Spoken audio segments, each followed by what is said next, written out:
చాలా మందికి ఒక ఇంట్రెస్టింగ్ డౌట్ అనేది ఉంటుంది. అంటే ఖాళీగా ఉన్న ఫ్రిడ్జ్ కరెంట్ బిల్ ఎక్కువ తింటుందా అని.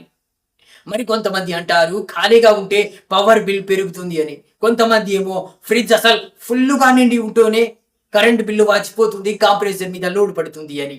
అయితే అసలు నిజమేంటి? ఖాళీగా ఉన్న ఫ్రిడ్జ్ లేక ఓవర్‌గా ఫుల్ లోడ్ అయిన ఫ్రిడ్జా? దేనివల్ల ప్రాబ్లమ్ వస్తుంది? కరెంట్ బిల్ దేనివల్ల వాచిపోతుంది? ఎలా ఉంచితే అసలు ఫ్రిడ్జ్ మంచిది? వీటి మధ్య తేడా ఏంటి? బెస్ట్ స్టోరేజ్ లెవెల్ ఏది?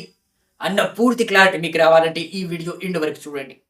ముందుగా ఫ్రిడ్జ్ పనిని మనం సింపుల్ గా అర్థం చేసుకుందాం. ఫ్రిడ్జ్ లో కాంప్రెసర్ ఇన్సైడ్ టెంపరేచర్ ని కూల్ గా మెయింటైన్ చేస్తుంది. కానీ ఇక్కడ చాలా మందికి తెలియని సీక్రెట్ ఏంటంటే ఫ్రిడ్జ్ లో ఉన్న ఐటమ్స్ కూడా కూలింగ్ ని హోల్డ్ చేస్తూ ఉంటాయి. ఉదాహరణకి వాటర్ బాటిల్లు, వెజిటేబుల్స్, ఫుడ్, ఇంకా కొన్ని ఐటమ్స్ అంటే డోర్ ఓపెన్ చేసిన తర్వాత కూడా ఇవి ఇన్సైడ్ టెంపరేచర్ వెంటనే ఇంక్రీజ్ అవ్వకుండా హెల్ప్ చేస్తాయి.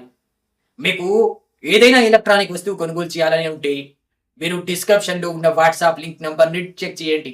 మీరు మాతో డైరెక్ట్ గా చాట్ చేయవచ్చు. మీకు best top rated value for money మంచి ప్రోడక్ట్ ని సెర్చ్ చేసి మీకు అందిస్తాం. మీ బడ్జెట్ రేంజ్ లో మీకు నచ్చింది మీరు కొనుగోలు చేయవచ్చు.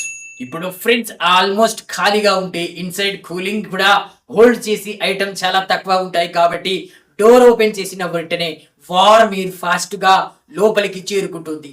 టెంపరేచర్ త్వరగా అనేది పెరుగుతుంది. అప్పుడు కాంప్రెసర్ మళ్ళీ కూలింగ్ రిపోర్ట్ చేయడానికి ఎక్స్ట్రా పని చేయాల్సి ఉంటుంది. ఎస్పెషల్లీ సమ్మర్ సీజన్ ఇంకా ఫ్రీక్వెంట్ డోర్ ఓపెనింగ్ ఉంటే ఎఫెక్ట్ అంత నోటిసబుల్ గా ఉంటుంది. అందుకే కంప్లీట్ గా ఎంటీ ఫ్రిడ్జ్ పెట్టకూడదు. సిచ్యువేషన్ లో మోస్ట్లీ కరెంట్ అనేది కన్సూమ్ ఎక్కువ చేస్తుంది. ఇప్పుడు చాలా మంది అనుకుంటారు మరి ఫ్రిడ్జ్ పూర్తిగా ఫిల్ చేస్తే కూడా బెటర్ కదా అని.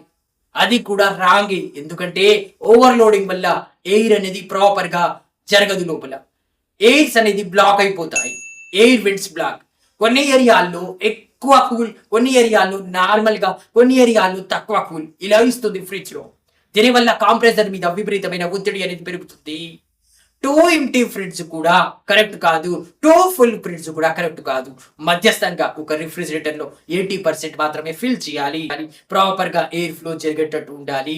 Especially water bottle, milk items, fruits, vegetable లో కూలింగ్ స్టాబిలిటీ బెటర్ గా ఉంటుంది. కానీ బ్యాక్ ఎయిర్ వెంట్స్ ముందు ఈ ఐటమ్స్ టైట్ గా పెట్టకూడదు, ఎక్కువగా క్లోజ్ చేయకూడదు.